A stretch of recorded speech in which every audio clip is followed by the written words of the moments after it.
Last episode में lance ने third Fang और मैश ने सेकंड फैंग को हरा दिया और इस एपिसोड में डॉट और फिन का बैटल स्टार्ट होता है। पर फोर्थ फैंग बैटल से पहले ही वहां से चला जाता है और वो लव जो फिफ्थ फैंग है उसे कहता है मैं ये तुम पे छोड़ता हूँ।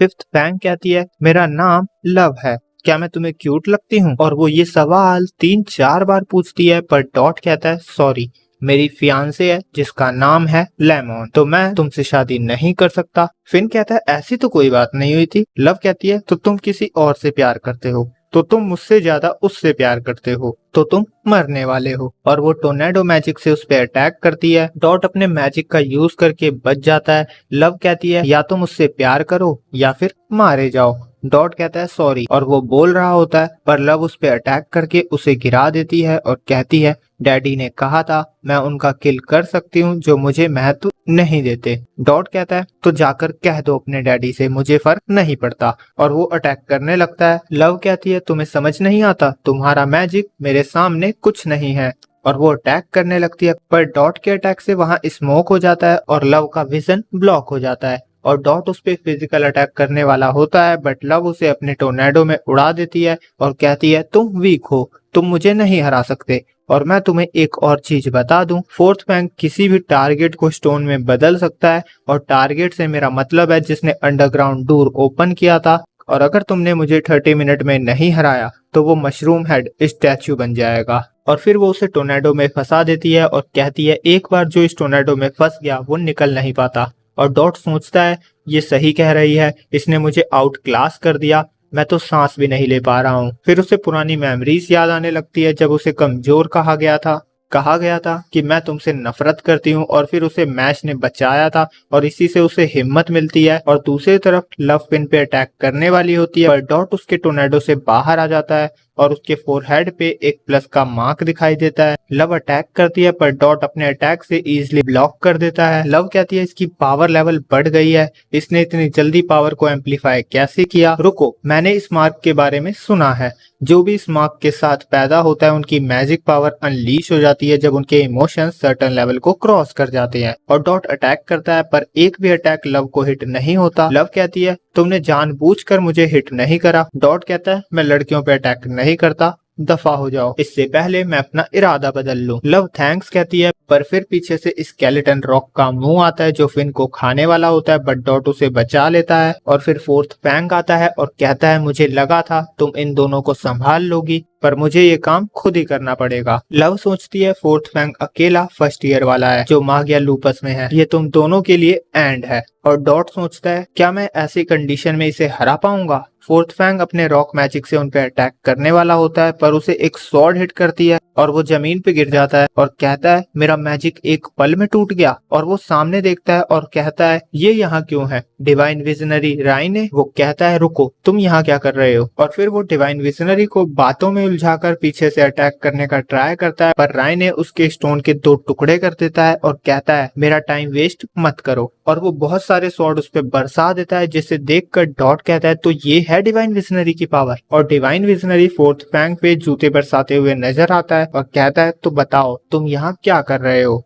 और तुम दोनों भी। और डॉट ये सोचता है कि ये यहाँ क्या कर रहा है। और फिर पीछे का सीन दिखाया जाता है जब राय ने जीरो के प्यादे ढूंढ रहा था। अब प्यादे का मतलब तो आप समझ ही गए होंगे। और फिर उसे मैश क्रीम पफ खाता हुआ दिखाई देता है और उसे एक प्रेशर फील होता है। वो कहता है ये मैजिक नहीं है, मतलब ये वही है। और वो कहता है मेरे पास टाइम नहीं है, मैं जल्दी इन्वेस्टिगेशन पूरी कर लूंगा। मैच को कुछ समझ नहीं आता राय ने क्या कह रहा है और राय ने कहता है ये क्रिएचर तुम्हारी मैजिक पावर को मेजर करेगा और तुम्हारी मैजिक पावर से मैं जान पाऊंगा कि तुम स्टूडेंट हो या नहीं। वो क्रिएचर कहता है अगर तुम एक रेगुलर स्टूडेंट हुए तो मास्टर राय ने तुम्हें जाने देंगे। मैश कहता है नो वे और उस पे एक स्वॉर्ड का हमला आता है और मैश अपने उंगली से उसे रोक देता है और क्रिएचर कहता है मैजिक लेवल 0। क्रिएचर को विश्वास नहीं होता। राय ने कहता है तो ये अरेक्नाबस में रजिस्टर नहीं है, क्या ये वो हो सकता है? और वो 3% पार्टीशन से उस पर अटैक करता है पर मैश उसकी चेयर बनाकर बैठ जाता है और वो कहता है जैसे मैंने सोचा था ये मैजिक यूज नहीं कर रहा, ये इनोसेंट जीरो के लोगों में से नहीं है पर ये मुझे गुस्सा दिला रहा है, बस एक और टेस्ट। और इस बार वो 10% पार्टीशन से अटैक करता है। क्रिएचर कहता है ये अटैक तो राय ने स्टूडेंट के अगेंस्ट यूज नहीं करते, इसका एंड होने वाला है। पर मैश उसी की स्वॉर्ड से स्विंग करने लगता है और वो उसी की स्वॉर्ड का यूज यूज करके अटैक से बच जाता है और फिर वो उसका नाम पूछता है। वो कहता है मेरा नाम मैश है और फिर हमें प्रिंसिपल का सीन दिखाया जाता है जो राइने को बता रहे होते हैं कि इस साल हमारे पास एक यूनिक स्टूडेंट आया है, मैं चाहता हूँ तुम उसका ध्यान रखो। और फिर राइने मैश से माफी मांगता है उस पर अटैक करने के लिए। मैश कहता है माफ नहीं किया। राइने कहता है तो चलो तो ये रुमाल रख लो, ये तुम्हारी चोट को ठीक कर देगा। और उस पे रैबिट बने हुए होते हैं तो मैश उससे पूछता है क्या तुम्हें रैबिट पसंद है। और फिर मैश थैंक यू कहता है। राइने कहता है ध्यान से आगे बढ़ो, तुम अबेल से लड़ने जा रहे हो। मैश कहता है तुम्हें कैसे पता। राइने कहता है प्रिंसिपल ने मुझे बताया कि तुम डिवाइन विजनरी बनना चाहते हो तो नेचुरली तुम्हें अबेल का सामना करना पड़ेगा। इसमें कोई दोहराई नहीं है कि वो इस बार के डिवाइन कैंडिडेट में से एक है और उसका डॉल मैजिक एक रिक्वायर्ड स्टूडेंट से बहुत ज्यादा है। मैं सरप्राइज हूँ कि मेरे एलिमेंट्री मैजिक को तुमने अपने हाथों से रोक कैसे दिया, पर बिना मैजिक के तुम्हें बहुत प्रॉब्लम होने वाली है। मैश कहता है पर मैं मैजिक यूज कर सकता हूँ। राइने कहता है कुछ भी हो, उसके पास सबसे ज्यादा कॉइन है, उसे हराओ और वो सारे तुम्हारे हो जाएंगे जो तुम्हें डिवाइन विजनरी बनने के और क्लोज ले आएंगे। हमारे वर्ल्ड में प्रॉब्लम्स की कमी नहीं है और मैं ऐसे साथी चाहता हूँ जो खुद के दम पे स्ट्रॉन्ग हो। तुमने कहा था तुम डिवाइन विजनरी बनना चाहते हो तो कुछ भी हो जाए बन के रहो, चाहे तुम्हारी जान क्यों न चली जाए। मुझे दूसरे काम भी हैं तो मैं चलता हूँ, तुम अपना ध्यान रखना। मैश थैंक्स कहता है। राइने कहता है मैंने जो भी किया अपने लिए किया और वो चला जाता है। और जाते हुए राइने के मन में प्रिंसिपल की बात चल रही होती है कि मैश अपने गोल से ऊपर अपने दोस्तों को रखता है तो उसे बचाना तुम्हारे लिए तुम्हारे छोटे भाई को बचाने जैसा होगा। और राइने कहता है तुम मैजिक यूज नहीं कर सकते पर फिर भी तुम डिवाइन विजनरी बन सकते हो और इसके लिए तुम्हें खुद को सभी मैजिक यूजर से ग्रेटर प्रूव करना होगा।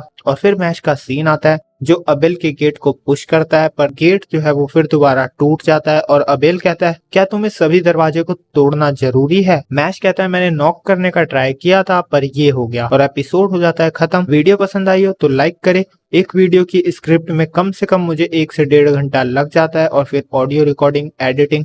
एक लाइक तो कर ही सकते हो, कर ही देना, मतलब मोटिवेशन मिलता है। और अगर आपको हिंदी में एपिसोड देखना है तो इस संडे को आपको मिल जाएगा, मुझे कमेंट कर देना, मैं आपको लिंक प्रोवाइड कर दूंगा। जब तक के लिए बाय बाय।